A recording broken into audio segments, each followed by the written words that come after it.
तो एक बार फिर से स्वागत है हम लोग का। आज की लास्ट क्लास होगी पर्यावरण इन्वायरमेंट का, और इसमें हम लोग लास्ट क्लास देखते हैं। और इसके बाद ये चार वीडियो बने होंगे। इसमें मैं चारों आपको अपलोड कर दूंगा एक ही साथ, ठीक है। तो आइए हम लोग देखते हैं सीसा लड़ी के साथ, ठीक है। जिन्होंने वीडियो को लाइक नहीं किया, सब्सक्राइब नहीं किया, प्लीज वीडियो को लाइक कर दे, चैनल को सब्सक्राइब कर दे, शेयर कर दे। तो आइए स्टार्ट करते हैं।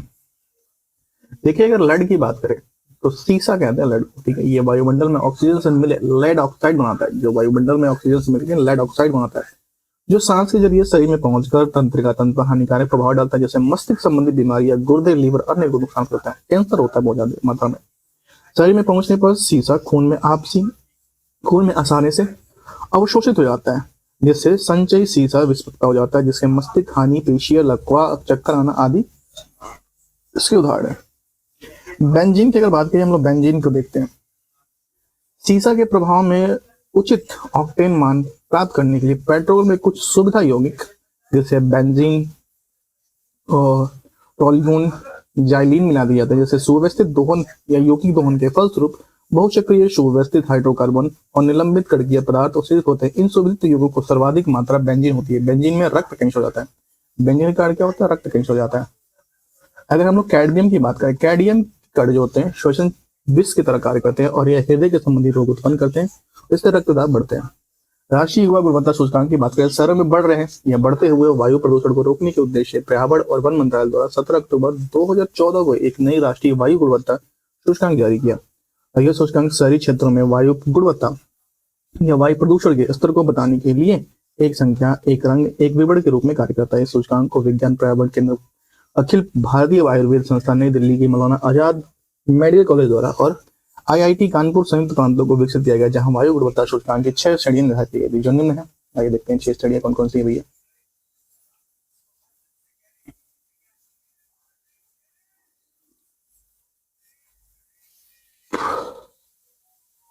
पहली श्रेणी 0 से 5, मतलब ये अच्छा है। प्रदर्शित रंग हो जाएगा हरा, और प्रभाव न्यूनतम प्रभाव होगा, मतलब आंध्र प्रदेश में थोड़ा सा प्रभाव होगा, ठीक है।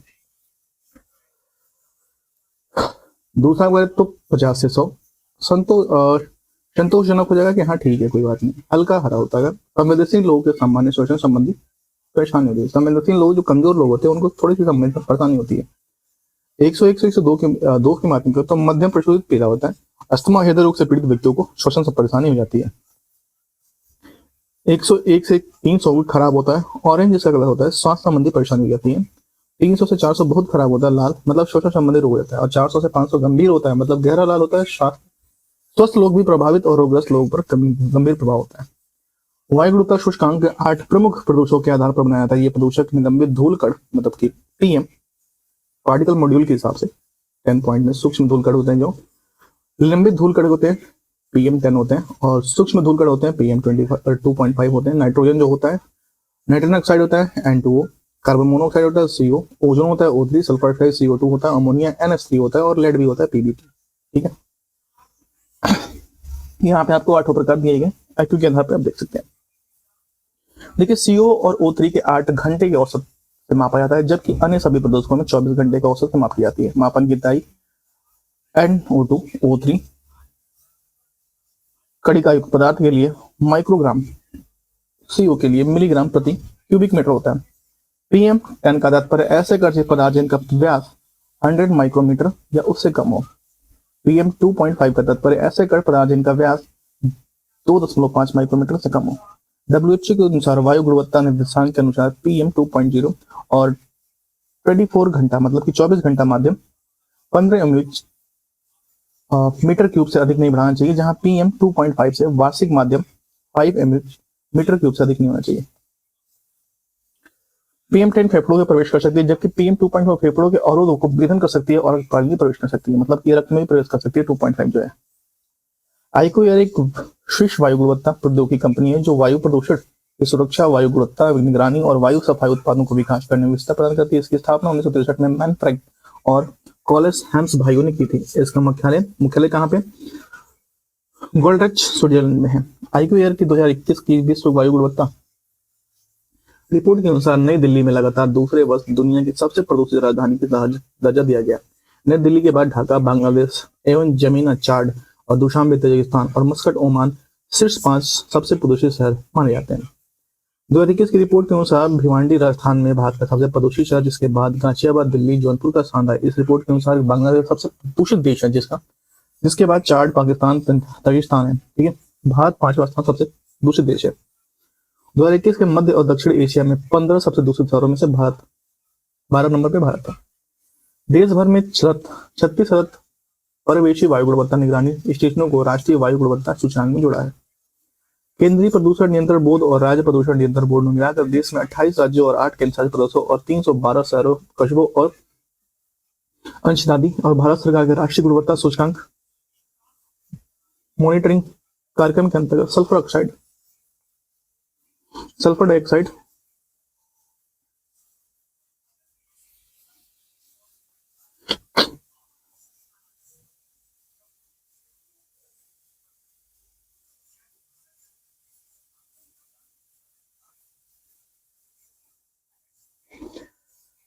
SO2, nitrogen dioxide NO2, carbon monoxide CO और निलंबित कण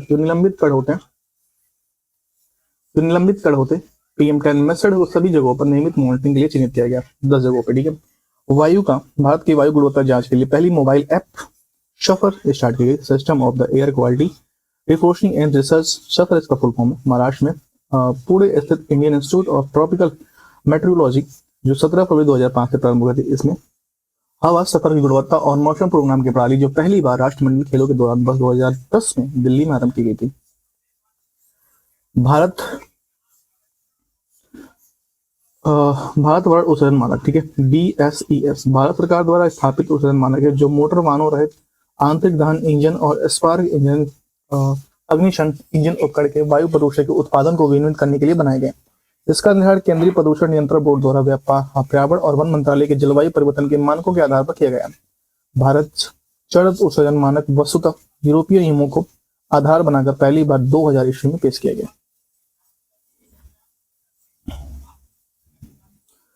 मोटर वाहनों से उत्सर्जित होने वाले प्रदूषण गैस और कणकीय पदार्थों पर नियंत्रण रखने के लिए वर्ष 27 में यूरोपीय संघ ने जो उत्सर्जन मानक निर्धारित किया उसे यूरो मानक कहते हैं। इस मानक को भारत ने ही अपनाया। भारत सरकार ने पर्यावरण प्रदूषण नियंत्रण के उद्देश्य से वाहन उत्सर्जन मानक ब्यूरो वर्ष 1992 में यह लागू किया। भारत सरकार ने 4 पहिया मोटर वाहन 1 अप्रैल 2000 से BS6 भारत स्टैंडर्ड मानक संपूर्ण भारत में लागू कर दिया। BS5 को छोड़कर सीधे BS6 को लागू करने का कारण यह था कि इन दोनों ईंधनों से सल्फर की मात्रा बराबर होती है।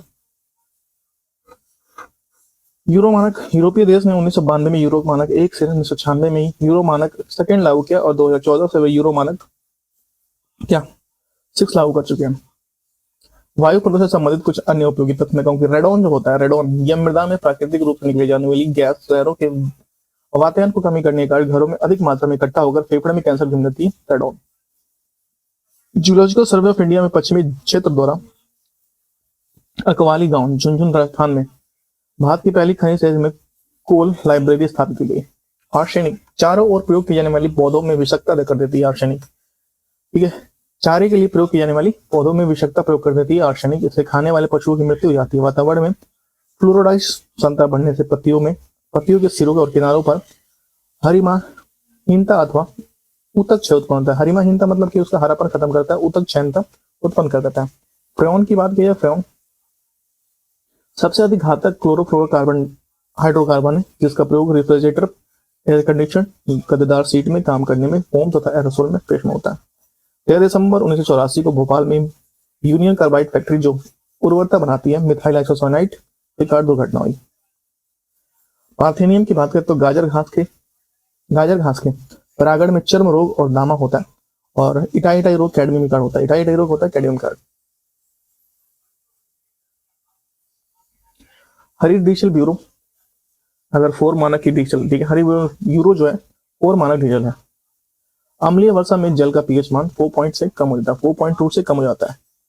सिलिका और एस्बेस्टस के धूल के कणों को सिलिकोसिस अथवा एस्बेस्टोसिस नाम होता है, रोग हो जाता है। 5 माइक्रोमीटर से कम व्यास वाले कणकीय पदार्थों का पदार्थ को करने के लिए बैक फिल्टर का प्रयोग करते हैं। ठीक है, देखिए ई नोज क्या होता है, एक पोर्टल उपकरण है जो दुर्गंध को तीव्रता से मापता है। ई नोज, इसका विकास का मुख्य उद्देश्य लुगदी कागज उद्योग को कम कर रहे हजारों कामगारों और व्यवस्था की रक्षा करना है।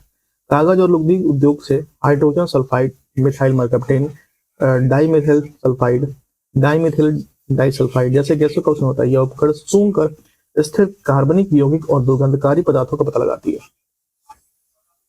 इस नोज का विकास, देखिए ई नोज का विकास नागपुर स्थित राष्ट्रीय पर्यावरण अभियांत्रिकी अनुसंधान संस्था द्वारा प्रगत और प्रगन विकास केंद्र द्वारा संयुक्त रूप से किया जाता है। 50 माइक्रोमीटर से बड़े आकार वाले कणकीय पदार्थों को फिल्टर करने हेतु साइक्लोन सेपरेटर और साइक्लोन कलेक्टर का वेट स्क्रबर नामक उपयोग करके किया जाता है। जलवायु और वायु, एक मिनट, जलवायु और स्वच्छ वायु गठन, ठीक है। विभिन्न देशों में नागरिक समाजों और निजी क्षेत्रों और वैश्विक प्रयास है कि जो अल्पजीवी जलवायु प्रदूषकों को देखो, नागरिक समाजों और निजी क्षेत्रों में वैश्विक प्रयास है जो अल्पजीवी जलवायु प्रदूषकों को नियंत्रित कर वायु की गुणवत्ता में बेहतर बनाने हेतु प्रतिबंध। यहाँ 53 देशों और विभिन्न संस्थाओं द्वारा एक नियमित गठबंधन CCAC मीथेन, और जिसमें आपका मीथेन है, काला कार्बन और हाइड्रोक्लोरोकार्बन पर केंद्रित है। सीएनजी एक मुख्य घटक मीथेन है। सीएनजी का मुख्य घटक क्या है? मीथेन है। सल्फाइड एसी पे प्रदूषक दहन उत्पादन होता है जो पत्थर के कोयले से जलने से होता है। एशिया का भूरा बादल 2002 अधिकांश दक्षिण एशिया में फैला था। इंडोर वायु प्रदूषण का सर्वाधिक महत्वपूर्ण प्रदूषण रेडॉन गैस, जो रेडॉन का एक रंगहीन, गंधहीन और रेडियो एक्टिव अक्रिय गैस है। सिगरेट के धुएं का प्रमुख प्रदूषण कार्बन मोनोऑक्साइड, जिसके अतिरिक्त इस धुएं में हाइड्रोजन नाइट्रोक्साइड और नाइट्रोजन ऑक्साइड जैसे गैसें, फॉर्मेल्डिहाइड और एग्रोलीन बेंजीन जैसे अस्थायी रसायन भी पाए जाते हैं। जनवरी 2019 में केंद्रीय पर्यावरण और वन जलवायु परिवर्तन मंत्रालय ने राष्ट्रीय स्वच्छ वायु गुणवत्ता कार्यक्रम या वायु कार्यक्रम के लॉन्च किया, जिसका उद्देश्य व्यापक रूप से वायु प्रदूषण की समस्या को निपटाना। इसमें लक्ष्य का 2027 की तुलना में वर्ष 2024 तक PM10 और PM 2.0 की सांद्रताओं से 20 से 30% की कटौती करना है। वाहनों में उत्सर्जन NO2, CO और HCS गैस हानि पर यौगिक को परिवर्तन करने के लिए उत्प्रेरक परिवर्तन नामक उपकरण का प्रयोग किया जाता है, जिसमें एक उत्प्रेरक प्लेटिनियम और प्लूटोनियम आता है। दोनों पर से उत्सर्जन गैस को प्रभावित किया जाता है, जिसमें उसके उपस्थित गैसीय मिश्रण CO से CO2 और NO2 से N2 और CSS से CO2 जल में परिवर्तन हो जाता है। ठीक है, अब यहां से हम देखते हैं कौन सा प्रदूषण, है भैया। जल प्रदूषण की बात की जाए, देखिए जल में भौतिक, रासायनिक व जैविक, जल में भौतिक, रासायनिक व जैविक लक्षणों को प्राकृतिक व मानव जनित क्रियाओं को द्वारा रखने वाले ऐसे अन्वयन जिसमें से मानव एवं अन्य जैविक समुदाय के लिए अनुपयुक्त हो जाता है, वो जल प्रदूषण कहलाता है। ठीक है, जल प्रदूषण का नियंत्रण अधिनियम 1974 के अधीन किया जाता है। यह अधिनियम जल प्रदूषण को रोकने और नियंत्रण करके जल की स्वास्थ्य को बनाए रखने और बहाल करने का प्रावधान करता है। उल्लंघन करने पर यह दंडित करने का भी यहाँ पे प्रावधान। सामान्य रूप से जल की गुणवत्ता का निर्धारण घुली ऑक्सीजन, जैव ऑक्सीजन और रासायनिक ऑक्सीजन, ठीक है, डिसॉल्व ऑक्सीजन DO बोलते हैं, बायोलॉजिकल ऑक्सीजन जिसे BDO बोलते हैं, और रासायनिक शोषण जिसे COD बोलते हैं, केमिकल ऑक्सीजन डिमांड। ठीक है, pH मान से ज्ञात किया जाता है।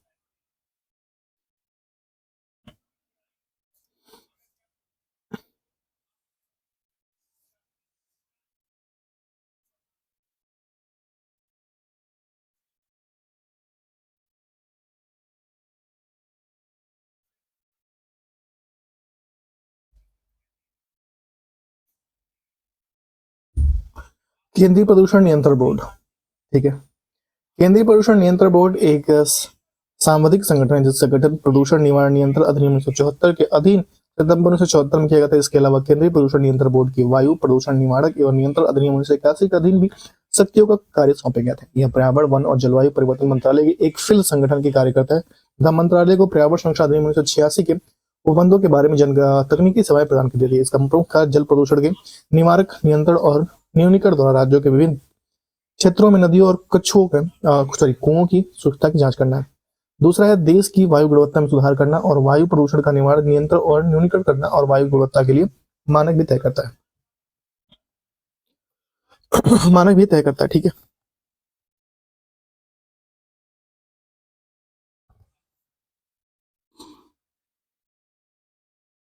घुली ऑक्सीजन बात करें तो ये जल में घुलित ऑक्सीजन की वह मात्रा है जो जलीय जीवों के शोषण के लिए आवश्यक होती है। जब जल में डीओ की मात्रा 8.0 से मिलीग्राम लीटर से कम हो जाती है तो ऐसे जल की दूषित जल कहलाता है। यह डिमांड ऑफ ऑक्सीजन, ठीक है, या डिजोल्व ऑक्सीजन, यह मात्रा 4.0 मिलीग्राम पर लीटर से कम हो जाती है तो अत्यधिक प्रदूषण कहा जाता है। अत्यधिक प्रदूषण कहा जाता है जब 4.0 से कम हो जाती है तो।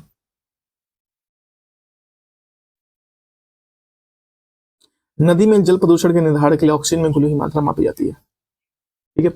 बायोलॉजिकल ऑक्सीजन डिमांड डीओपी बोलते हैं, डीओडी बोलते हैं। जैव ऑक्सीजन मांग, ठीक है, ऑक्सीजन की वह मात्रा जो जल में कार्बनिक पदार्थों की जैव और रासायनिक अपघटन के लिए आवश्यक होती है। जहां डीओडी, वहां डीओ निम्न होता है। जल प्रदूषण की मात्रा को डीओडी के माध्यम से मापा जाता है, किंतु डीओडी के माध्यम से केवल जैव अपघटन की पता चलता है। साथ ही अपूर्ति लंबी प्रक्रिया होती है, इसलिए डीओडी के प्रदूषण मापन का इस्तेमाल नहीं किया जाता है। स्वच्छ जल में डीओडी 5 ppm से कम होता है, जबकि अत्यधिक प्रदूषित जल में 7 ppm या उससे अधिक होता है। डीओडी ऑक्सीजन मापक होता है, डीओडी जो होता है ऑक्सीजन मापक होता है। गंगा नदी में डीओडी की सर्वाधिक मात्रा कानपुर और प्रयागराज के मध्य पाई जाती है। कानपुर और प्रयागराज के मध्य पाई जाती है सर्वाधिक मात्रा।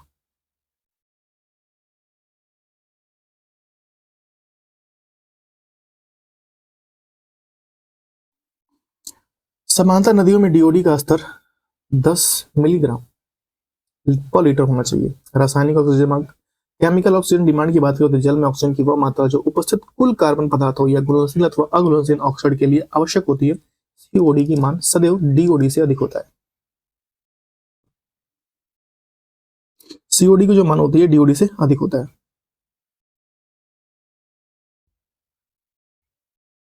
सीओडी जल प्रदूषण मापने के लिए बेहतर विकल्प।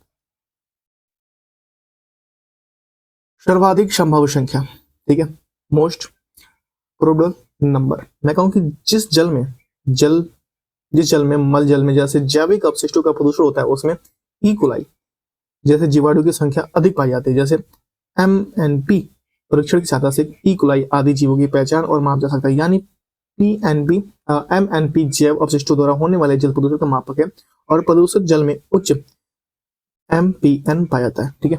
प्रदूषित जल में उच्च एमपीएन पाया जाता है, मोस्ट प्रोबेबल नंबर पाया जाता है, ठीक है। जल प्रदूषण से संबंधित अन्य महत्वपूर्ण तथ्य देखिए, भूमिगत जल के प्रमुख प्रदूषण तत्व जैसे आर्सेनिक, फ्लोराइड, यूरेनियम है। आर्सेनिक की संक्रमण शक्यता बेड रॉक, ठीक है, बेड रॉक से उत्पन्न आर्सेनिक होता है जो खराब पत्थर होते हैं उससे उत्पन्न होता है। आर्सेनिक में लगातार संपर्क से ब्लैकफुट नामक बीमारी होती है, जिसे ब्लैकफुट नामक बीमारी हो जाती है लगातार उपयोग से।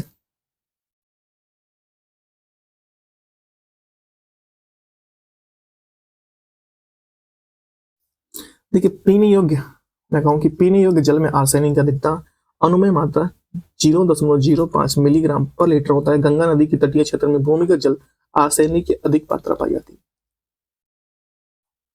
आर्सेनिक रासायनिक कीटनाशक और खरपतवारों की छिड़काव के द्वारा भी परिस्थितिकी तंत्र में मापी जाती है। धान का पौधा आर्सेनिक का बेहतर अवशोषक माना जाता है। यह पूरी खाद्य श्रृंखला प्रभावित होती है। भारत में गंगा ब्रह्मपुत्र के मैदानी इलाकों तथा बांग्लादेश के पद्मा मैदानी इलाकों की भूमिगत और आर्सेनिक प्रदूषण की अधिक प्रभावित करती है। भारत में सर्वप्रथम 1983 में पश्चिम बंगाल में आर्सेनिक द्वारा जल प्रदूषण का मामला सामने आया। पश्चिम बंगाल में 4 जिले जैसे कहूँ मुर्शिदाबाद, नदिया, उत्तरी व दक्षिणी और 24 परगना में भूमिगत जिलों में आर्सेनिक की मात्रा मानक स्तर से अधिक पाई गई।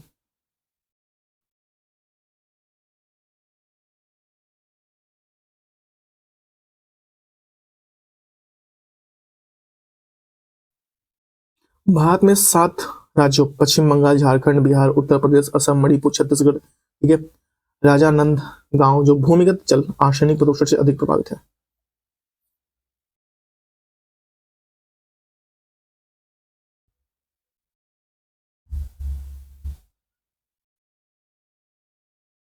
दामोदर नदी झारखंड में खामार पहाड़ से निकलकर हुगली नदी की मिलती है। कोयला खदान और औद्योगिक क्षेत्र में प्रभावित होने के कारण देश की अति प्रदूषण नदी बन गई है और गिरिडीह में दुर्गापुर के मध्य 300 किलोमीटर लंबे मार्ग को तो यह जैविक मरुस्थल होकर गई है, ठीक है।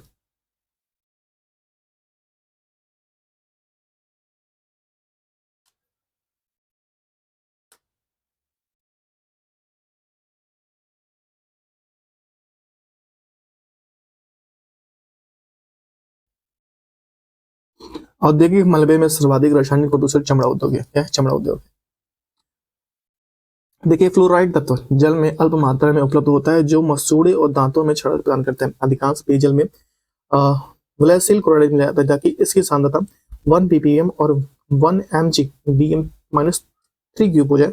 जो फ्लोराइड आयन दांतों के जो इनामिल होता है दांतों का सदस्य है। हाइड्रोक्सी पेप्टाइड 3CA PO42 और CaOH2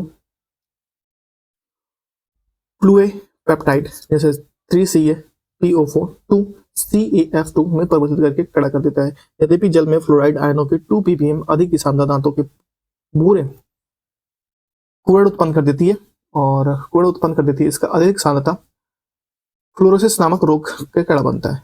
अधिक फ्लोराइड ग्रहण करने से कुबड़ पीट होने का संभावना बढ़ जाती है। लगातार उपयोग से हड्डियों में जोड़ विशेषकर मेरुरज्जु में कमजोर आती है और उच्च फ्लोराइड ग्रहण कर लेती है, पैर मोड़ने के कारण हो जाता है, जिसे नॉक नी लक्षण कहते हैं।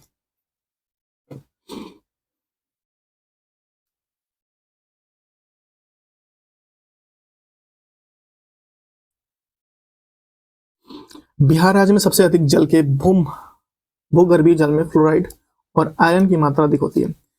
जल में जब जैविक तथा अजैविक दोनों प्रकार के पोषक तत्वों की वृद्धि हो जाती है तो इस घटन को सुपोषण या यूट्रोफिकेशन कहते हैं। पेयजल में निर्धारित समानता धातुओं की अधिकतम होती है। धातु अधिकतम सांद्रता ppm अथवा mg/dm -3 मापते हैं। ठीक है, Fe कितना होता है? आपका होता है 2.0, Mn होता है 0.05, Al होता है एल्युमिनियम की बात करें तो आपका 0.2, CO होता है 3.0, Zn होता है आपका 5.0 और कैडमियम होता है आपका 0.005। वर्तमान में लगभग 97% ट्रेनों में कोच में जैव शौचालय का समावेश है। जैव शौचालय प्रणालियों में अवायवीय जीवाणु अपशिष्ट पदार्थों में विखंडित करके उसे पानी और गैस मीथेन में परिवर्तित कर देती है और पानी टैंक में जमा करके उसे क्लोरीन की मदद से साफ कर देती है, जबकि गैस वाष्पित हो जाता है। एस्बेस्टस में रेसे के युक्त जल को सेवन में एस्बेस्टोसिस, ठीक है, जो फेफड़े में जमा होता है, कैंसर गाढ़ा बनता है। यह जो नामक जानलेवा रोग होता है। ठीक है, पारायुक्त पानी पीने से मिनी माता रोग हो जाता है। 1956 में पारायुक्त मछलियों के सेवन से जापान में मिनी माटा रोग के कारण अनेक मौतें हो गई थी। मिनी माटा रोग के तहत अनेक मौतें हो गई थी।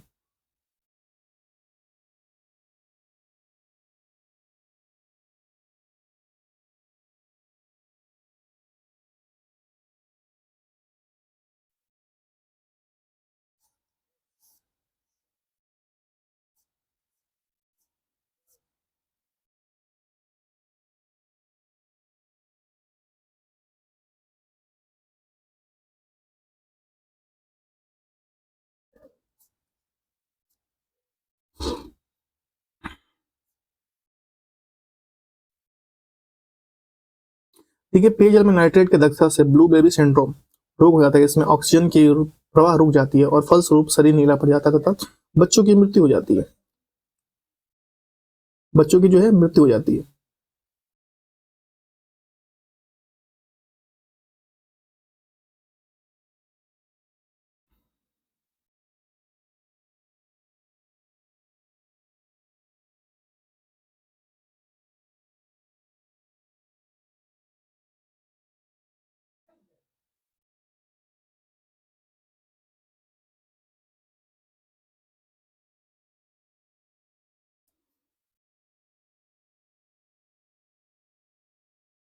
नेक्स्ट, कैडमियम की अधिकता से इटाइटाई नामक रोग हो जाता है जिसमें हड्डियों एवं जोड़ों की तीव्र दर्द होता है। कैडमियम की अधिकता से सीसा युक्त जल से एनीमिया और सिर दर्द, मांसपेशियों की कमजोरी और मसूड़े में नीलापन आदि प्रभाव दिखता है।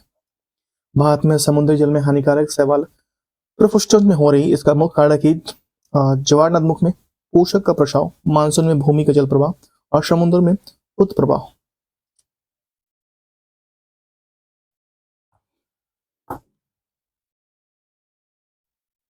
देखिए, जल प्रदूषण नियंत्रण। भारत सरकार ने जल प्रदूषण को रोकने के लिए 1974 में जल प्रदूषण नियंत्रण अधिनियम को पारित किया, जिसमें से 1988 में संशोधन किया गया और इस अधिनियम के तहत केंद्रीय जल प्रदूषण नियंत्रण बोर्ड और राज्य जल प्रदूषण नियंत्रण बोर्ड का जल प्रदूषण के नियंत्रण की रोकथाम हेतु विभिन्न अधिकार और दायित्वों का प्रावधान किया गया। केंद्रीय गंगा प्राधिकरण की बात करें तो संगठन 1985 में, जिसमें 1995 में ये नाम बदलकर राष्ट्रीय नदी संरक्षण प्राधिकरण कर दिया गया। इस योजना के अंतर्गत 19 राज्यों के 21 शहरों में 20 नदियों को दूषित भाग को शामिल किया गया। अंतर्राष्ट्रीय समुद्री संगठन, मैं कहूँ कि अंतर्राष्ट्रीय समुद्री संगठन का मुख्यालय लंदन में, जो 1948 में जिनेवा के एक अंतर्राष्ट्रीय सम्मेलन में अंतर्राष्ट्रीय समुद्री संगठन का औपचारिक रूप से गठन किया गया, जिसका उस समय वास्तविक नाम अंतर सरकारी समुद्री सलाहकार संगठन था। लेकिन वर्ष 1982 में इसका गठन नाम बदलकर अंतर्राष्ट्रीय समुद्री संगठन कर दिया गया।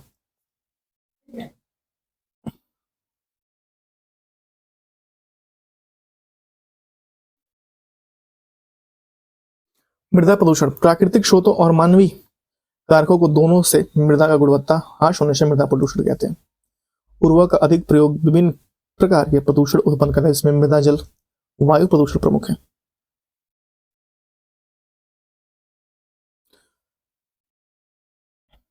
कार्बनिक उर्वरक और कीटनाशक मिश्रण मृदा के रासायनिक गुणों को बदल देता है और भूमि के जीवों पर विपरीत प्रभाव डालता है। मृदा प्रदूषण के प्रभाव करूं तो वनों में कमी क्या होता है, ग्लोबल वार्मिंग का, और सूक्ष्म जीवों में मृत्यु, खाद्य श्रृंखला पर प्रभाव पड़ता है, और अपर्दन मृदा हो जाए तो बाढ़ और सूखा पड़ जाएगा। मृदा के प्रभाव का मृदा अम्लीकरण होता है, मृदा क्षारीकरण होता है। पादप के अंदर प्रदूषकों का प्रवेश श्रृंखला के द्वारा जीव जंतु में होता है। पादप के अंदर प्रवेश प्रदूषक द्वारा उसको जीव जंतु खा जाते हैं तो उनमें चला जाता है। जल प्रदूषण, लेड और ऑक्सीजन की गंभीर बीमारी रहती है। अगर रासायनिक उर्वरता में ह्रास होता है, फसल की गुणवत्ता खराब होती है और राजस्व की हानि होती है।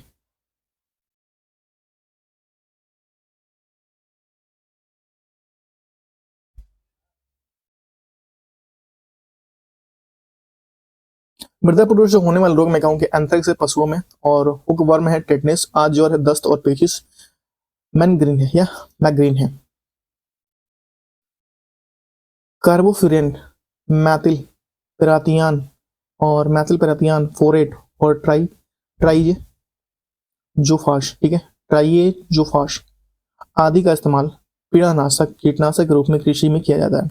इन रसायनों को खाद्य पदार्थों में संचय होने से मानव स्वास्थ्य पर बुरा प्रभाव पड़ता है। इसी कारण 9 अगस्त 1918 को अनूप वर्मा समिति की सिफारिश के आधार पर कृषि व किसान कल्याण मंत्रालय द्वारा भारत सरकार ने 18 कीटनाशकों को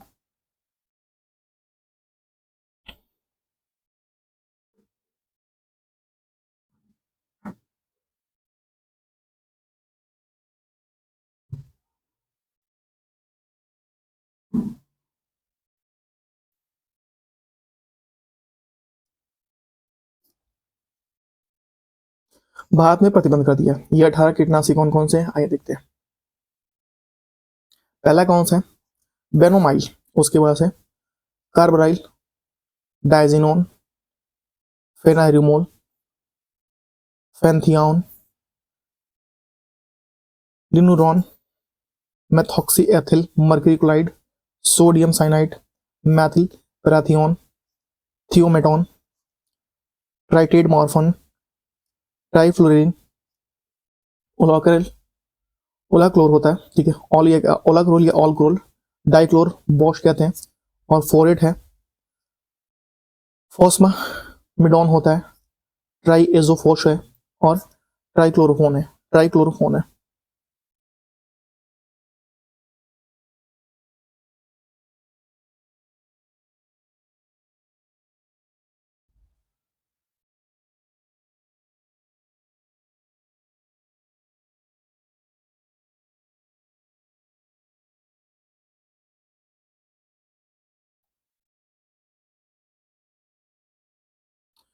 अगर ध्वनि प्रदूषण की बात करें, उच्च ध्वनि प्रदूषण वाले ध्वनि अर्थात अवांछित शोर के कारण मानव वर्ग में उत्पन्न अशांति, बेचैनी की दिशा में ध्वनि प्रदूषण कहते हैं।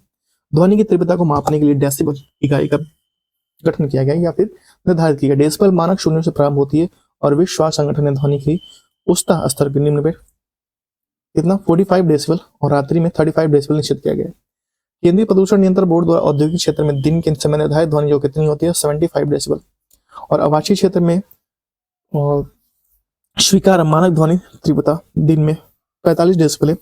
90 डेसिबल तीव्रता की ध्वनि तरंग श्रवण शक्ति को हास करती है। पुलिस रेगुलेशन एक्ट 1861 के तहत त्योहारों और उत्सव अवसरों पर बजने वाले संगीत की तीव्रता नियंत्रण करने के लिए पुलिस अधिनियम को अधिकार पुलिस अधीक्षक को है, ठीक है। विशालकाय हरे पौधे अधिक ध्वनि प्रदूषण वाले क्षेत्रों में रोपित किए जाते हैं क्योंकि इनमें ध्वनि तरंगों और अवशोषित करने की क्षमता होती है। ध्वनि प्रदूषण को नियंत्रित करने वाली ये हरे पौधे ग्रीन मफलर कहलाते हैं। तेज ध्वनि के कारण नींद बाधित होने पर मेलाटोनिन नामक बाधा पहुंचती है, जिसकी कमी में शरीर की रोग प्रतिरोधक तंत्र में कमजोर होने लगती है। मजबूत कैसे होगी भाई? कमजोर होने लगती है।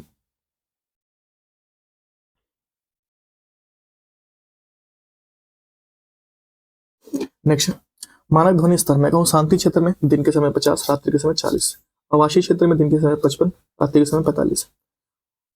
ठीक है, 10 का अंतर। वाणिज्य क्षेत्र में दिन के समय 65, रात्रि के समय 55, औद्योगिक क्षेत्र में दिन के समय 75, रात्रि के समय 70।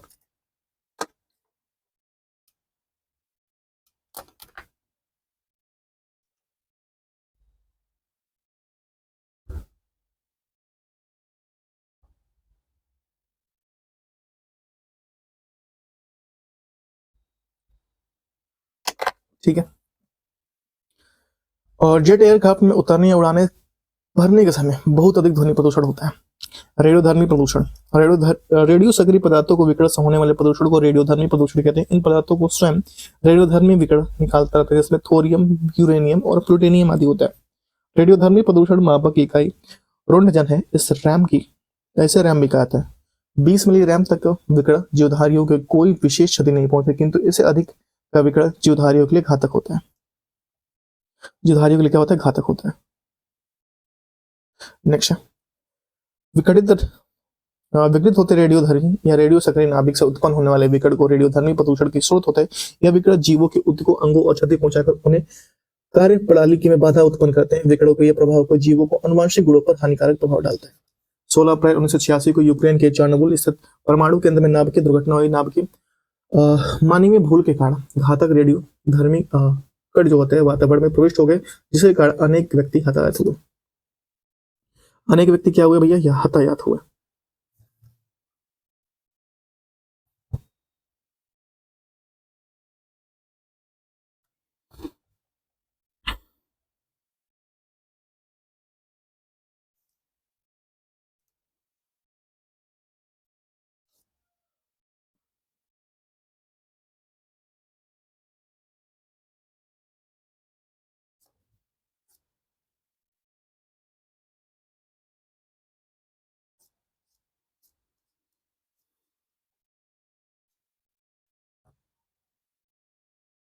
देखिए, रेडियोधर्मी प्रदूषण सभी जीवित प्राणियों, मानव, पशु, पौधे आनुवंशिक परिवर्तन ला सकती है, तत्व संचार में व्यवधान पैदा कर सकती है, अनेक प्रकार के कैंसर उत्पन्न कर सकती है। नाभिकीय ऊर्जा का प्रकोप या प्रयोग प्राय उष्मीय प्रदूषण का होता है। 6 अगस्त और 9 अगस्त 1945 को क्रमशः 6 अगस्त को हिरोशिमा और 9 अगस्त को नागासाकी पर जो बम गिराया गया था, परमाणु बम का विस्फोट इन दोनों जापानी शहरों को नष्ट कर दिया। रेडियोधर्मी प्रकृति के प्रभाव से लोग झुलस कर मर गए, जो जीवित बचे वह अपाहिज हो गए, और 45 वर्ष बाद भी हिरोशिमा नागासाकी में विकिरण के प्रभाव से अपंग पैदा हुए लोग देखे जा सकते हैं। ज्ञात है कि रेडियोधर्मी विकिरण का प्रभाव कई हजार वर्षों तक रहता है। सभी प्रदूषण रेडियोधर्मी प्रदूषण सबसे अधिक घातक होते हैं, क्योंकि इनमें प्रभाव को जल, वायु और मृदा तीनों प्रदूषित हो गए। रेडियोधर्मी प्रदूषण स्वयं से प्रदूषित कारक और प्रदूषण दोनों है।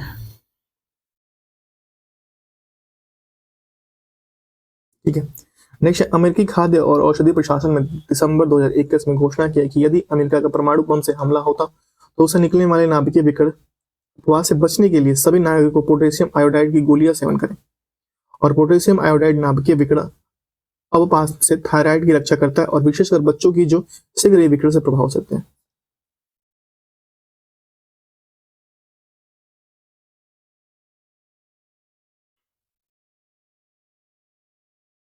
ओजोन परत में हरितगृह प्रभाव। ओजोन परत समान तापमंडल के निचले हिस्से में पृथ्वी के लगभग 10 से 50 किलोमीटर की ऊंचाई पर स्थित है, परंतु परत के रूप में इसका सर्वाधिक सांतन कितना 15 से 30 किलोमीटर मध्य पाया जाता है। यह परत सूर्य के हानिकारक पराबैंगनी किरणों की पृथ्वी पर आने से रोकती है। समताप मंडल में ओजोन निर्माण मुख्यतः पराबैंगनी विकिरणों द्वारा होता है। यह संपूर्ण क्रिया के 2 चरणों में उत्पन्न होता है। पहले चरण को अंतर्गत सूर्य के प्रकाश में उपस्थित ऊर्जा युक्त किरणें ऑक्सीजन अणु O2 पर प्रहार करके उसके 2 अणुओं में तोड़ देती है, और दूसरे चरण में प्रत्येक ऑक्सीजन परमाणु ऑक्सीजन से अणु की क्रिया करके ओजोन का निर्माण करते हैं, और क्रिया निरंतर तब तक चलती रहती है जब तक संताप मंडल में पराबैंगनी कीड़े उपस्थित रहती है।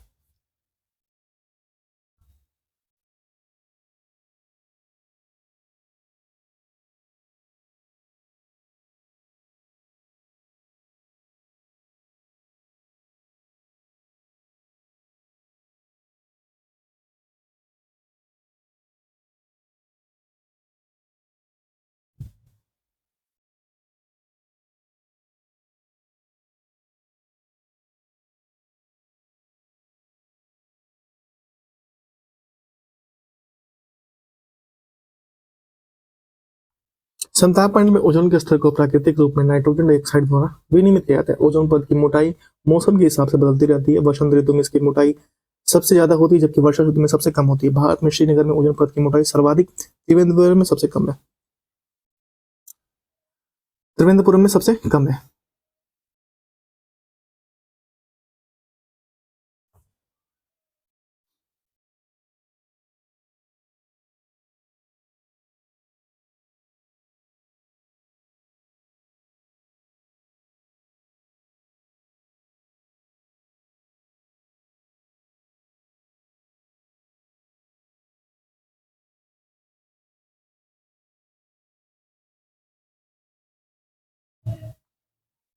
ठीक है, भारत में श्रृंगार में ओजोन परत की मोटाई सर्वाधिक और त्रिवेंद्रपुरम में सबसे कम है। ओजोन परत के डॉप्सन इकाई मापा जाता है। 1 डॉप्सन इकाई मतलब 0 डिग्री सेल्सियस और 1 एटॉमिक एटीएम मतलब बराबर ओजोन की 0.01 मिमी मोटाई के बराबर होती है, यानी 100 डॉप्सन बराबर 1 मिमी।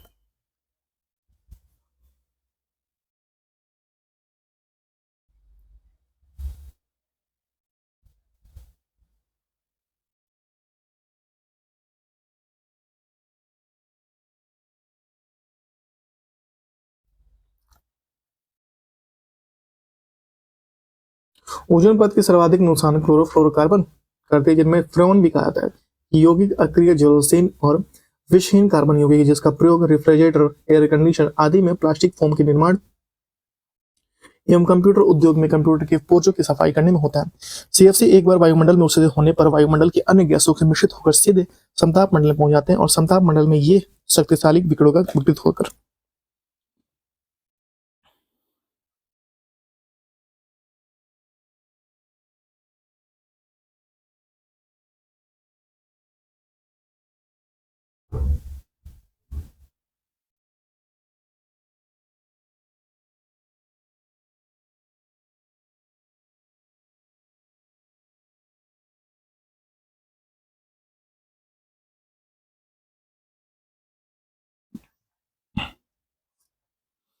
देखिए, क्लोरीन युक्त मूलक उत्सर्जन करते हैं। ठीक है, क्लोरीन युक्त मूलक उत्सर्जन करते हैं जो ओजोन में विखंडित करते हैं, जैसे सीएफ से समताप मंडल में क्लोरो मूलकों के उत्सर्जन या उत्पन्न करने वाले ओजोन परत को हानि पहुंचाने वाले परिवहनी कारक होते हैं। परिवहनी कारक होते हैं। ठीक है, अन्य ओजोन रिक्ति कार्य जैसे मैं कहूँ कि हेलोजन, कार्बन टेट्राक्लोराइड और सीएफसी ओजोन के ऑक्सीजन को विकृत कर देते हैं। मॉन्ट्रियल प्रोटोकॉल के अनुसार सीएफसी और हेलोन्स और अन्य ओजोन रिक्त कारक रसायनों जैसे कार्बन टेट्राक्लोराइड उत्पादन पर रोक लगी है। हेलोन होता है ब्रोमीन, तो हेलोन गैस का निर्माण सर्वप्रथम अमेरिकन सेना ने द्वितीय विश्व युद्ध के दौरान टैंकों में अग्निशमन के लिए किया था। हेलोन जैसे गैसों का जीवन काल 65 वर्ष है। ये पदार्थ जो ओजोन की परत को कम करके कम से कम हानि पहुंचाते हैं। ओजोन मैत्रिकारक पदार्थ देखिए कहलाते हैं, जैसे कि मैं कहूँ कि HCFC, HBFC, HFC और 134A। ठीक है,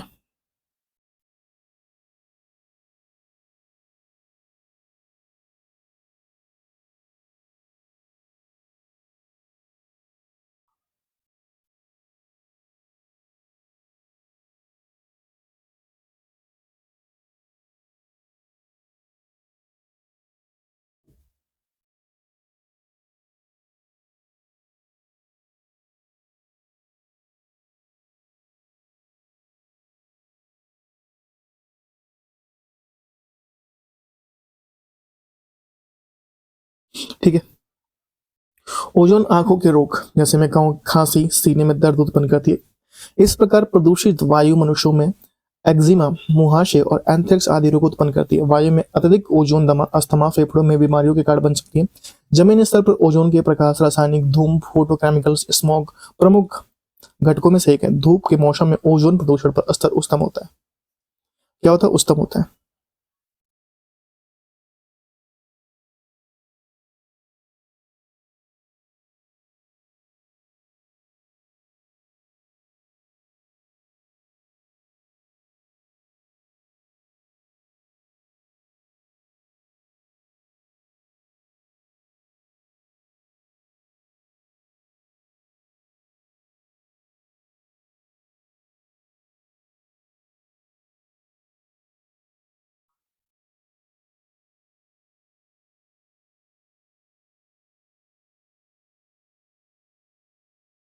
ठीक है। सन 1980 में ब्रिटिश वैज्ञानिकों के टोटल ओजोन मैपिंग स्पेक्ट्रोमीटर की मदद से अंटार्कटिका पर कार्य करते हुए दक्षिणी ध्रुव पर ऊपर ओजोन परत की क्षय, जिसे समान रूप से ओजोन छिद्र कहा जाता है, के बारे में बताया। अंटार्कटिका में ओजोन परत का सर्वाधिक विनाश सितंबर अक्टूबर माह में होता है। वायुमंडल में भूमध्य भागों पर वायुमंडल के ध्रुवीय भागों के ओजोन का निर्माण धीमी गति से होता है, अतः ओजोन के छड़ का सर्वाधिक प्रभाव ध्रुवों पर परिलक्षित होता है। ध्रुवों पर क्या होता है? परिलक्षित होता है। वीएनए सम्मेलन ओजोन छड़ की प्रक्रिया को रोकने के लिए सर्वप्रथम प्रयास संयुक्त राष्ट्र पर्यावरण कार्यक्रम यूएनईपी के तत्वावधान 1985 में ऑस्ट्रेलिया की राजधानी वियना में संपन्न हुए सम्मेलन हुआ। इस सम्मेलन में ओजोन क्षयकारी पदार्थों का उत्पादन कम करने का विचार विमर्श किया गया। मॉन्ट्रियल समझौता ग्रीन हाउस गैस की मात्रा को कम करने तथा ओजोन क्षरण को रोकने के उद्देश्य 1986 से 27 औद्योगिक देशों से वर्तमान में 75 से अधिक देशों में मॉन्ट्रियल शहरों में एक अंतर्राष्ट्रीय समझौता के तहत हस्ताक्षर किया। मॉन्ट्रियल समझौते के नाम से आता है। ओजोन की परत को बचाव के लिए पहला अंतर्राष्ट्रीय समझौता 16 सितंबर को हस्ताक्षर हुआ था, अतः 16 सितंबर को विश्व ओजोन दिवस मनाया गया। मॉन्ट्रियल समझौता 1 जनवरी 1989 में लागू हुआ। क्योटो प्रोटोकॉल संयुक्त राष्ट्र की पहल पर ग्लोबल वार्मिंग और जलवायु परिवर्तन की चुनौती से निपटने के लिए 1992 में United nation framework convention on climate bench अस्तित्व में आया और यूएनएफसीसी के प्रयासों से जापान में क्योटो शहर में 11 दिसंबर 1997 को क्योटो प्रोटोकॉल को स्वीकार किया गया और यह 16 फरवरी 2005 को प्रभावी हुआ था। यह एक कानूनी बाध्यकारी समझौता है। इसके अंतर्गत विकसित देशों के लिए उत्सर्जन में कटौती की सीमा तय की गई और क्योटो प्रोटोकॉल का अंतिम उद्देश्य ऐसी हर मानवीय गतिविधियों पर रोक लगाना है जिसमें पर्यावरण के लिए खतरा पैदा हो। सूर्य से आने वाले हानिकारक पराबैंगनी किरणों से त्वचा कैंसर के मेलानोमा होने का खतरा होता है। अधिक समय तक सूर्य से पराबैंगनी विकिरणों से शरीर पर पड़ने पर डीएनए और आनुवांशिक विकार परिवर्तन हो सकता है। आनुवांशिक विकार भी परिवर्तन हो सकता है अधिक समय तक अगर शरीर पर पड़ रहा है तो। ठीक है।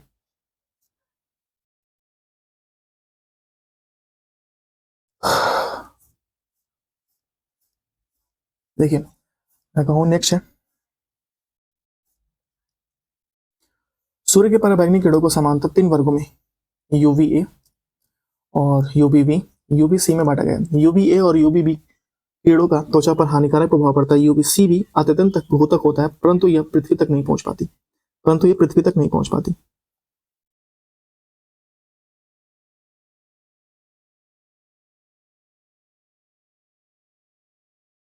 हरित गृह प्रभाव वायुमंडल में गैस के असंतुलन से पृथ्वी पर सूर्य के किरणों की अवशोषण अधिक मात्रा में होने लगती है जिसका कारण पृथ्वी पर तेजी से गर्म हो लगता है। पृथ्वी में गर्म हो जाने की प्रक्रिया हरित गृह प्रभाव कहलाती है।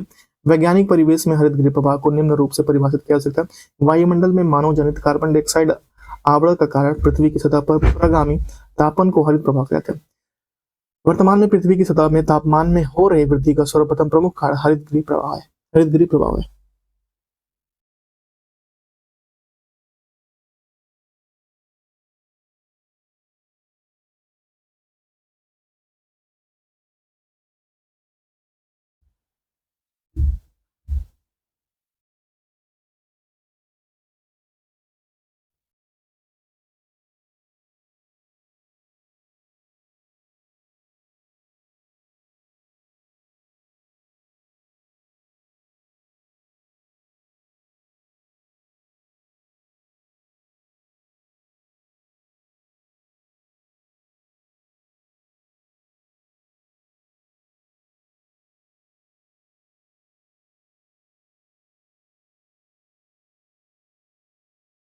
ठीक है।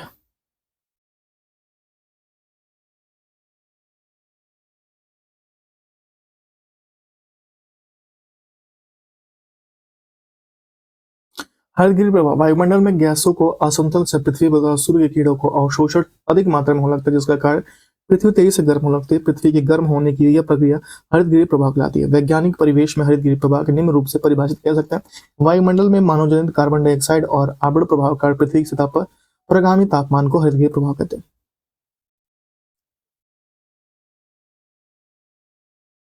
वायुमंडल में मानव जनित कार्बन डाइऑक्साइड को आवरण प्रभाव के कारण पृथ्वी की सतह के प्रगामी तापमान को हरितगृह प्रभाव कहते हैं। वर्तमान में पृथ्वी सतह के तापमान में हो रही वृद्धि का सबसे प्रमुख कारण हरितगृह प्रभाव है।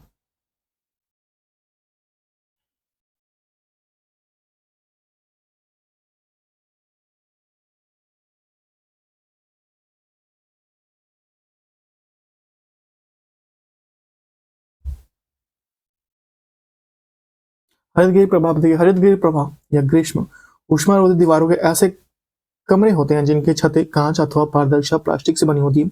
सूर्य का प्रकाश कांच की दीवारों को पार करता है और इस कमरे में प्रवेश कर जाता है और कांच के कमरे को ऊष्मा बहुत कम मात्रा में बाहर निकल पाती है, क्योंकि बाहर निकलने वाली अर्ध कणों की कांच की दीवारों को पार नहीं कर पाती। इस कारण उपगम को कमरे के तापमान में वृद्धि हो जाती है। इस क्रिया को सूर्य का प्रकाश कमरे में रुक जाता है और शीत के मौसम में भी बाहरी वातावरण की अपेक्षा कमरे में इतना अधिक तापमान होता है कि कमरे के अंदर ग्रीष्म ऋतु पैदा होने वाली सब्जियां उगाई जा सकती है।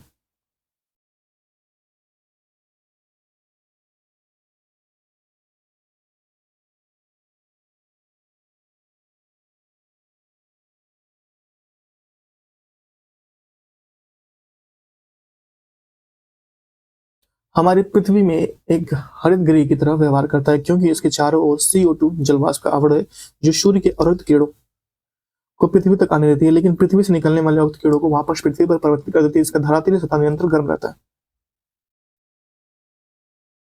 हरितगृह की विशेषता वाली गैसें जैसे कि पृथ्वी के लिए कंबल कार्बन डाइऑक्साइड हरितगृह धरातल पर निरंतर गर्म रहती है, और हरितगृह की विशेषता पृथ्वी पर के लिए कंबल का कार्य करती है, जिसमें हरितगृह प्रभाव वाली गैस है carbon dioxide CO2, methane CH4, nitric oxide NO2, ozone O3 और हाइड्रोक्लोरोकार्बन CFC और जल वाष्प सल्फर हेक्सोन फ्लोराइड ट्राइफ्लोरोमेथाइड और सल्फर पेंटाफ्लोराइड।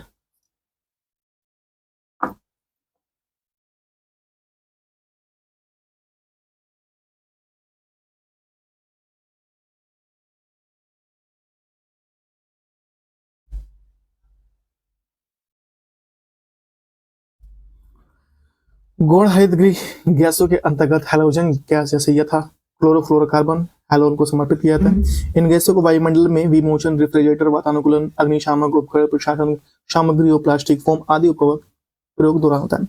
कार्बन डाइऑक्साइड की तुलना में अन्य चार गैस में कौन methane, chlorofluorocarbon, ozone, nitrous oxide दीर्घ तरंगीय विकिरण ज्यादा अच्छी तरह से अवशोषित करती है, इसलिए हरितगृह प्रभाव को बढ़ने में इसका अधिक योगदान रहता है। इन्हीं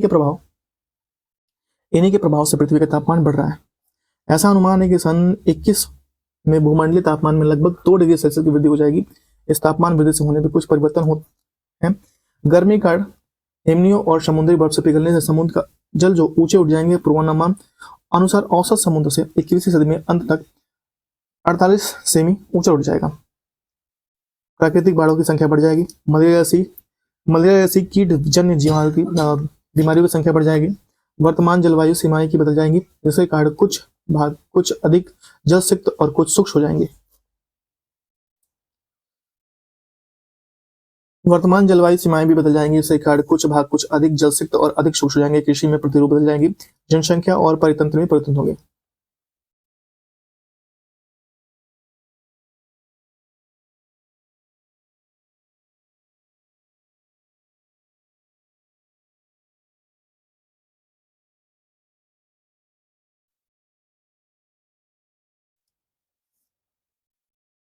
नेक्स्ट है विविध। यहाँ से देखते हैं विविध, ठीक है।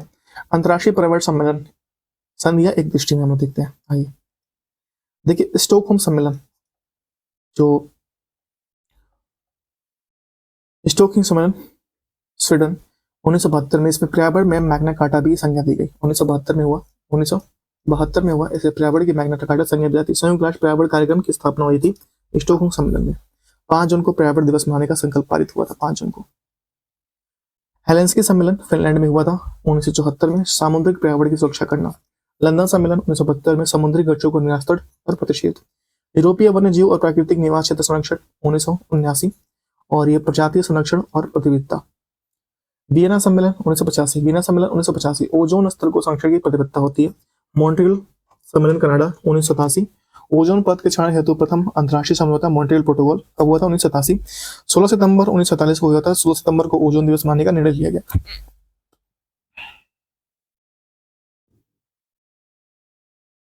रियो सम्मेलन ब्राजील पृथ्वी सम्मेलन 1992, सतत विकास हेतु एजेंडा 21 विकसित किया गया था। 1992 में जो रियो सम्मेलन हुआ वहां पे एजेंडा 21 स्वीकृत हुआ।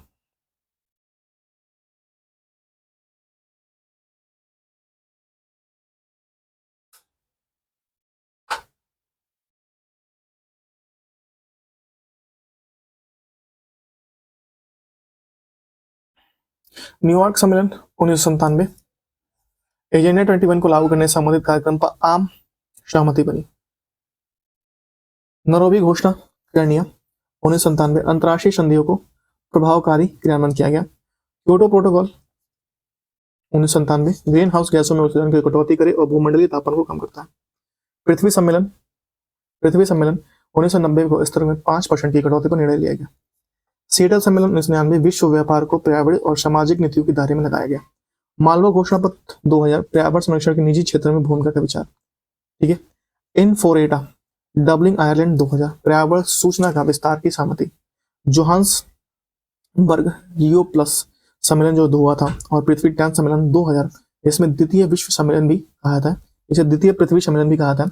यह विकास पर विशेष बल और गरीबी उन्मूलन हेतु विश्व एकजुट कोष की स्थापना करता है। जोहान्सबर्ग सम्मेलन सन 2002 में जो हुआ था।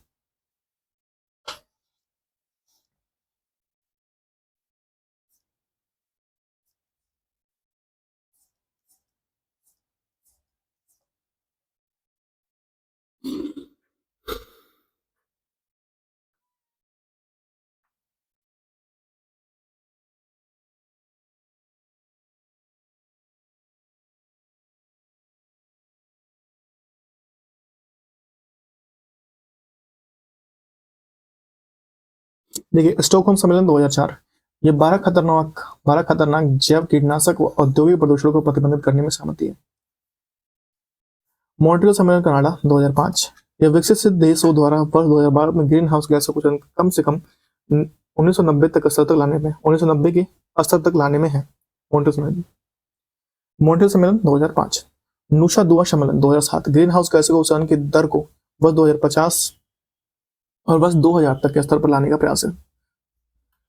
कोपेनहेगन सम्मेलन 2009, COP15, इस सम्मेलन का ब्रिक्स देशों ने शिक्षा से कार्बन उत्सर्जन 20 से 25% कटौती का निर्णय लिया। कम कार्बन व्यवस्था की परिकल्पना। कानकुन सम्मेलन मैक्सिको 2010, $10 अरब से हरित जलवायु को स्थापित करने का। डरबन सम्मेलन दक्षिण अफ्रीका 2011, ये ग्रीन क्लाइमेट फंड पर विस्तृत हुई थी। और दोहा सम्मेलन 2012, क्लीन डेवलपमेंट मैकेनिज्म के अंतर्गत प्रदूषणों को कम करना है। रियो +20 सम्मेलन ब्राजील पृथ्वी 20 सम्मेलन 2012, पृथ्वी सम्मेलन में 2 दशक पूरे होने के उपलक्ष्य में संयुक्त राष्ट्र विकास सम्मेलन द फ्यूचर वी वांट मसौदा प्रस्तुत किया गया हरित व्यवस्था पर।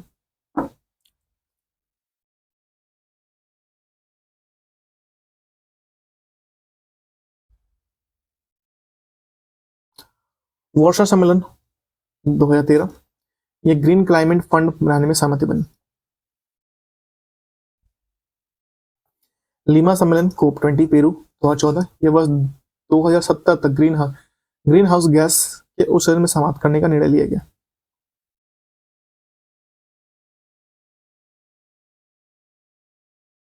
पेरिस सम्मेलन COP21 फ्रांस 2015, ये कार्बन उत्सर्जन लक्ष्य हेतु कानूनी रूप से बाध्यकारी। बॉब इगली सम्मेलन मोरक्को में हुआ, ये 2016, हमारी जलवायु सतत विकास के लिए मार्केश कार्रवाई की उद्घोषणा हुई। बॉन सम्मेलन जर्मनी में हुआ 2017, फ्रिजी मोमेंट फॉर इम्प्लीमेंटेशन प्रस्तुत किया गया। कोटोविक्स सम्मेलन पोलैंड में, ये द्वारा कोटोविक्स सम्मेलन 2018, ये 2018 में हुआ था। 2015 के पेरिस जलवायु समझौते को लागू करने में सहमति बनी। मैड्रिड सम्मेलन 2019, यूरोपीय आयोग के यूरोपियन ग्रीन डील नामक दस्तावेज प्रस्तुत किया गया।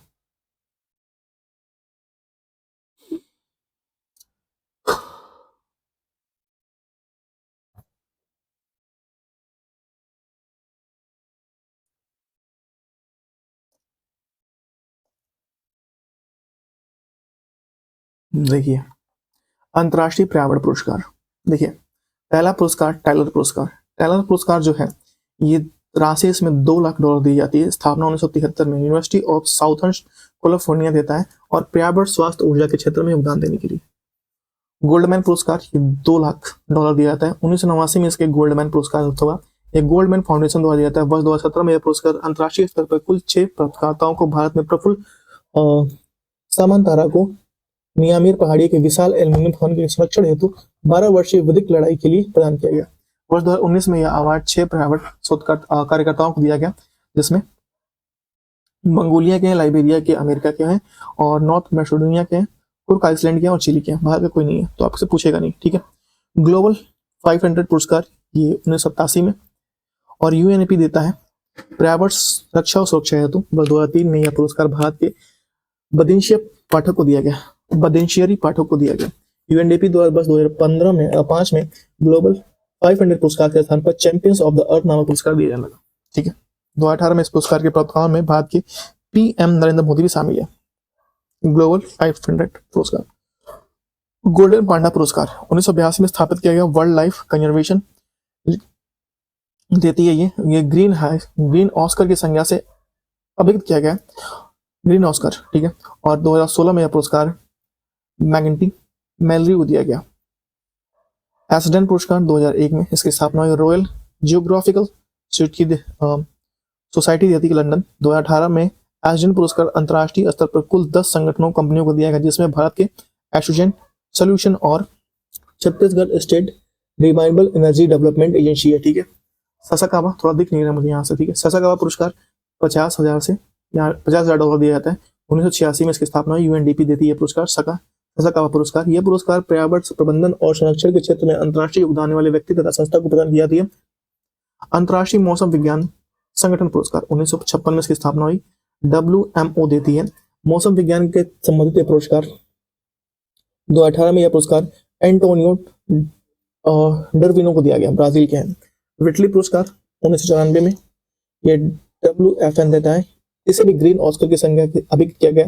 वर्ष 2019 में यह पुरस्कार कुल 6 व्यक्तियों को दिया गया, जिसमें से एशिया के वोटोसोवा एवं इंडोनेशिया के वेंडी को शामिल किया गया। Young champions of the earth 2020 में इसको स्थापना हुई। यूएनडीपी की देती है। यह पुरस्कार संयुक्त राष्ट्र पर्यावरण कार्यक्रम द्वारा वर्ष 2020 के लिए विद्युत मोहन को दिया गया। विद्युत मोहन सामाजिक उद्यमिता टकाचार्य के सह संस्थापक है, ठीक है। वैकल्पिक, ठीक है। देखिए राष्ट्रीय पर्यावरण पुरस्कार, देखिए जीडी बिरला पुरस्कार 2.5 लाख रुपए दिए जाते हैं। 1991 में स्थापित हुआ था बिरला फाउंडेशन द्वारा। 50 वर्ष से कम आयु के भारतीय वैज्ञानिकों को उनकी विगत 5 वर्षों में उपलब्धियों को सम्मान प्रदान किया जाता है। वर्ष 2019 में यह पुरस्कार 27 मार्च 2020 को पूर्व रूप मलिक को दिया गया। इंदिरा गांधी पुरस्कार श्रेणी संगठन में ये 5 लाख रुपए के प्रत्येक 2 पुरस्कार, व्यक्तिगत श्रेणी में 3 लाख और ये था 5 लाख और 3 लाख रुपए के पुरस्कार दी जाती है।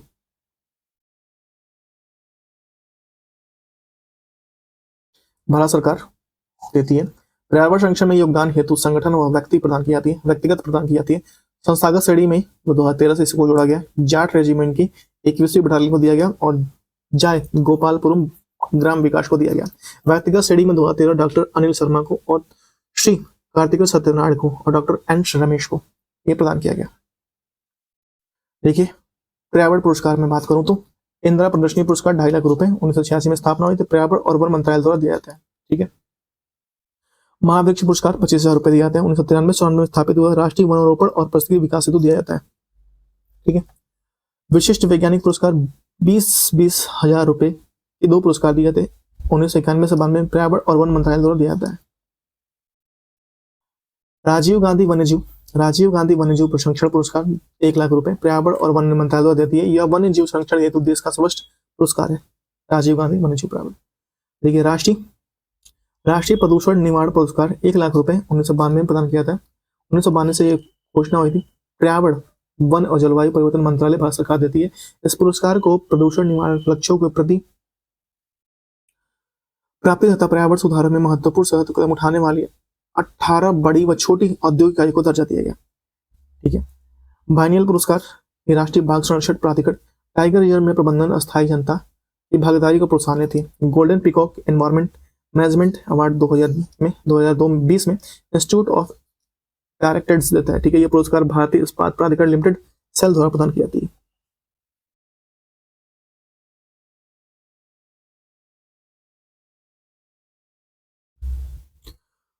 प्रमुख वन्यजीव संस्था एक दृष्टि में देखते हैं हम लोग। देखिए, भारतीय पर्यावरण विज्ञान सर्वेक्षण कोलकाता में स्थापना हुआ था। पारिस्थितिकी विज्ञान केंद्र बेंगलुरु में इसकी स्थापना है। भारतीय वन प्रबंधन संस्था भोपाल में है। हिमालय पर्यावरण और विकास गोविंद वल्लभ पंत अल्मोड़ा उत्तराखंड में। Indian forest college Dehradun Uttarakhand में। भारतीय वन संरक्षण संस्था देहरादून उत्तराखंड में। Indian institute of technology and environment नई दिल्ली में है। Indian forest range college Dehradun में। भारतीय वन्य जीव अनुसंधान संस्था देहरादून में। भारतीय वन्य जीव संस्थान देहरादून में। भारतीय वन्य वनस्पति संस्थान कोलकाता में। सलीम अली पक्षी विज्ञान प्राकृतिक कोयम्बटूर इतिहास कोयम्बटूर में, ये ठीक है, तमिलनाडु में, कोयम्बटूर तमिलनाडु में। देखिए नेक्स्ट, राष्ट्रीय प्रतीक या प्राकृतिक इतिहास संग्रहालय नई दिल्ली में। राष्ट्रीय पर्यावरण अभियांत्रिक अनुसंधान कहाँ पे? नागपुर महाराष्ट्र में। राष्ट्रीय पर्यावरण शोध संस्थान नागपुर महाराष्ट्र में। केंद्रीय पक्षी शोध संस्थान अजित नगर बरेली उत्तर प्रदेश में है। भारत का सबसे विशाल संग्रहालय इंडियन म्यूजियम कोलकाता में। Bombay natural history society 1983 Maharashtra में। Madras crocodile bank state Chennai Tamil Nadu में। भारत का सबसे विशाल मछली घर रांची झारखंड में। भारत का सबसे विशाल चिड़ियाघर जूलॉजिकल गार्डन कोलकाता में, ये अलीपुर में। भारत का सबसे विशाल पक्षी उद्यान भरतपुर राजस्थान में। भारत का सबसे बड़ा चिड़ियाघर क्रूजर दक्षिण अफ्रीका में, माफ कीजिएगा, विश्व का सबसे बड़ा चिड़ियाघर क्रूजर दक्षिण अफ्रीका में। विश्व में सबसे अधिक जंतु संग्रह वाला जंतु उद्यान बर्लिन जर्मनी जूलॉजिकल गार्डन में, ठीक है। तो इसके बाद हम लोग का अर्थव्यवस्था है, हालांकि हम लोग इसके बाद पॉलिटी स्टार्ट करेंगे, ठीक है। पॉलिटी स्टार्ट करेंगे इसके बाद, और अर्थव्यवस्था इसके बाद से कंप्लीट करेंगे। थोड़ा पॉलिटी कंप्लीट करना जरूरी है, ठीक है। तो इसके बाद हम लोग पॉलिटी स्टार्ट करेंगे, और हम लोग का यहाँ पे इन्वायरमेंट कंप्लीट हो चुका है, और चारों वीडियो आपको एक ही साथ मिल जाएगा, एक ही साथ में अपलोड कर दूंगा, कल आपको मिल जाएगा, ठीक है। तो thank you so much, have a good day. अपना क्या लगे, परिवार का खास करके माता पिता क्या लगी, मिलते हैं नेक्स्ट वीडियो में।